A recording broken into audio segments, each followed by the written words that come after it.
अस्सलाम वालेकुम नाजरीन। इस एपिसोड के आगाज में हम देखते हैं कि शाहीन शाह साहब दमीर खान और बाकी सरदारों से मिलने के लिए एक खुफिया मुकाम पर आते हैं। वहां मौजूद सिपाही शाहीन शाह साहब से उनके हथियार ले लेते हैं और कहते हैं वो आपका इंतजार कर रहे हैं शाहीन शाह साहब, हमारे पीछे आए। और शाहीन शाह साहब को लेकर अंदर रवाना होते हैं। शाहीन शाह साहब जैसे ही अंदर पहुंचते हैं और आगे बढ़ते हुए उस जगह पर जाते हैं जहाँ पर तमाम सरदारान मौजूद होते हैं, वो जाकर सलाम करते हैं तो सरदारान कहते वालेकुम सलाम। वहाँ परचमों को देखते हुए शाहीन शाह साहब कहते गरमियान ओगलू, करासी ओगलू और बैलिक अरीतना, एक सांजक कम है हाँ। और अपनी नशिस्त पर बैठ जाते हैं और कहते मेरा मतलब है अस्पोर्चा का परचम जिससे आप मुझसे पहले मिले और खुफिया तौर पर इत्तेहाद किया। तो महमद साहब पूछते आप कैसे जानते हैं? शाहीन शाह साहब कहते मैं सरहदों के गिर्द धूल के हर टुकड़े को उड़ता देख सकता हूँ, मुझे ये भी मालूम है कि आपने मुझे यहाँ क्यों बुलाया है। दमीर खान साहब कहते जैसा कि आप सब जानते हैं आप यहाँ शराइत तय करने आए होंगे,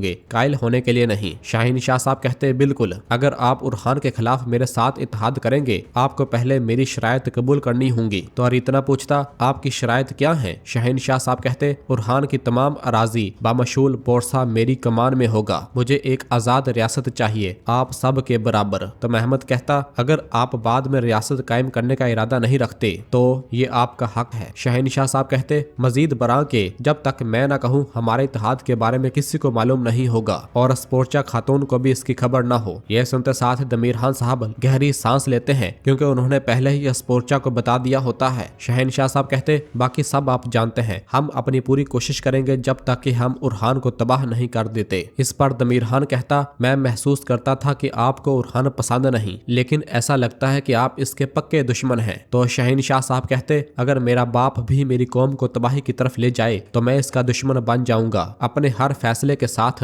उरहान मजीद दुश्मन बनाता है और रियासत को अलग थलग करता है। और फिर दमीर खान की जानब देखते हुए कहता जब इसने आपके भाई दुर्सन साहब को बोरसा के जंदान में डाला मुझे लगा कि इसने कराची के खिलाफ एक नया महाज खोल दिया है। यह सुनते साथ दमीर खान साहब की आंखें खुली की खुली रह जाती हैं और वह गुस्से से कहता क्या आप बात कर रहे हो शाहीन शाह साहब, क्या उरहान ने मेरे भाई को? और फिर गुस्से से अपने सिपाहियों से कहता जाओ और मेरे भाई को फौरन इससे बचा लाओ। यह सुनते साथ उसके सिपाही वहां से रवाना होते हैं। और फिर दमीर खान कहता कराची सरदार को जंदान में रखना यानी मौत को कबूल करना। और फिर कहता कल अस्पोर्चा और उरहान के दरमियान एक अजीम जंग शुरू हो जाएगी, आप और किंग के सिपाही मेरी मदद से उरहान को मैदान जंग में छोड़ देंगे। इस पर शाहीन शाह साहब खामोश हो जाते हैं।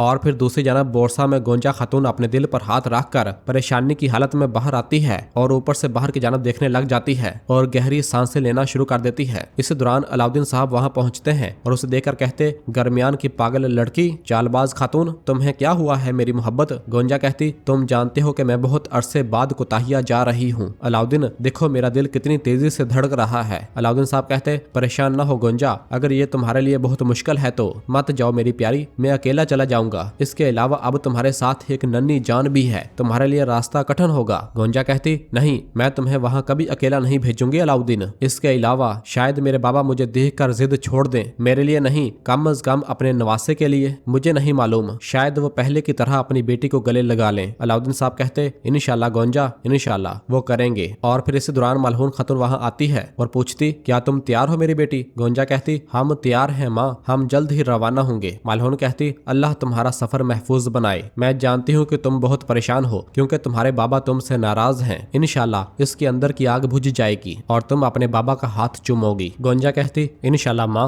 और फिर मलहून अलाउद्दीन से कहती होशियार रहना बेटा, गोंजा को रास्ते में काफी आराम करने देना। अलाउद्दीन साहब कहते परेशान ना हो माँ, आराम से रहें। और मलहून का हाथ चूमता है और कहता मैं खातून और आपके नवासे दोनों का ख्याल रखूंगा। और फिर गोंजा मलहून के गले लगती है।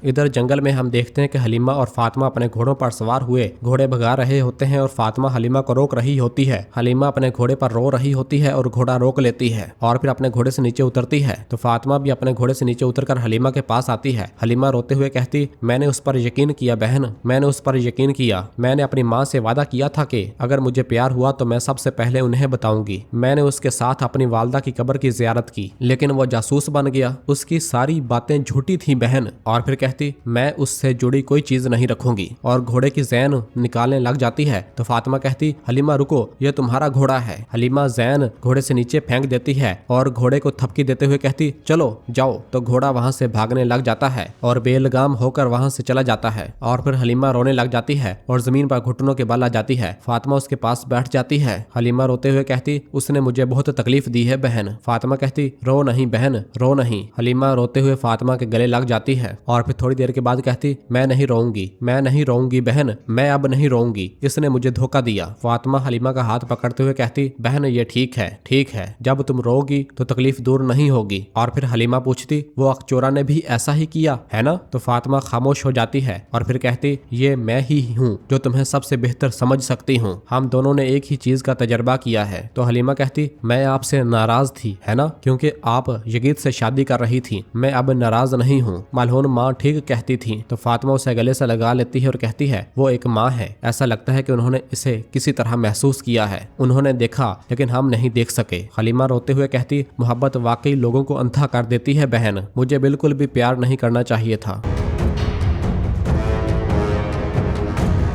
और फिर रात के वक्त बोरसा में अब्दुर्रहमान दीवार पर हाथ मारते हुए कहता है पत्थर, हर तरफ पत्थर, मेरा दम घुट रहा है, मैं यहाँ नहीं रह सकता भाई। तो बालाबान कहता मैं अपने कबीले की गर्म सरजमीन पर कदम रखता था, यहाँ तक कि यहाँ की जमीन भी सर्द है, मैं यहाँ नहीं रह सकता। जब तुम्हारा मट्टी से राब्ता मुंतका हो जाएगा तो तुम्हारी जड़ें मर जाएंगी। अब्दुर्रहमान मुसलसल दफने की जानब से दी गई अंगूठी देख रहा होता है, जिसे देखते हुए बालाबान कहता फिर भी हम में कोई है जिसका मसला महल से बड़ा है, वो हक बजानब है। अब्दुर्रहमान अंगूठी की जानब देखता ही चला जाता है। तो बालाबान कहता अगर उरहान साहब सही हुए तो, अगर दैफने खातून गद्दार हुई तो अब्दुर्रहमान अल्प। अब्दुर्रहमान कहता अगर ये सच है तो गद्दार की सजा वाज़ेह है, हुक्म हमारे सुल्तान का है, मैं इस बारे में मजीद बात नहीं करना चाहता। इस दौरान ऊपर से एराज खातून आ रही होती है, जिसे देखते हुए अब्दुर्रहमान कहता एराज खातून हमने बहुत दिनों से आपका हाथ का खाना नहीं खाया, वैसे भी हम यहाँ वालों के लिए अजनबियों की तरह हैं, इसलिए हमें अपने खाने से महरूम न रखें, क्या ऐसा नहीं है सिपाहियों? तो बालाबान कहता हम खा सकते हैं लेकिन तुम नहीं खा सकते। तो सब सिपाही हंसने लग जाते हैं और फिर एराज कहती लगता है तुम्हारी अकल ठिकाने पर आ गई है, तुम्हें गद्दारों से कोई मतलब नहीं होना चाहिए। और फिर बहनों से कहती बहनों मेरे पीछे चलो, हम बहादुरों को खाना खिलाएंगे, और वहां से आगे बढ़ जाती है। इस दौरान दुमरल छकड़े गाड़ी पर सवार होकर खेमे का सामान लेकर वहां अंदर दाखिल होता है, जिसे देखते हुए बालाबान पूछता ये क्या है भाई, क्या कर रहे हो? तो दुमरल छकड़े पर खड़ा होकर कहता मैं खेमा बनाऊंगा, मैं इन पत्थरों के दरमियान नहीं सो सकता भाई। तो मुस्तफा कहता बोरसा शहर के अंदर खेमे बनाने वाले पहले सिपाही हम होंगे। हाँ? दुमरल कहता हाँ। बालाबान कहता ठीक है दुमरल, तुम पागल हो लेकिन तुम्हें शाबाश है, तुम्हें शाबाश है। दुमरल कहता मैं बहुत से खेमे लेकर आया हूँ, हम इन सब को तरतीब देंगे और इस जगह को कबीले की तरह बनाएंगे, हमारे सुल्तान ये देखकर बहुत खुश होंगे। चलो।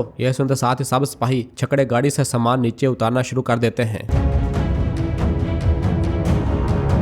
और नाजरीन इसी जगह पर एपिसोड खत्म करते हैं, मिलते हैं बहुत जल्द अगली एपिसोड के साथ। वीडियो को लाइक कर दें और जिन दोस्तों ने अभी तक चैनल सब्सक्राइब नहीं किया वो जल्दी से चैनल सब्सक्राइब कर दें और बेल आइकन यानी घंटी वाले निशान को भी प्रेस कर दें ताकि आने वाले एपिसोड्स आपको आसानी मिल सकें। दुआओं में याद रखें। अल्लाह हाफिज।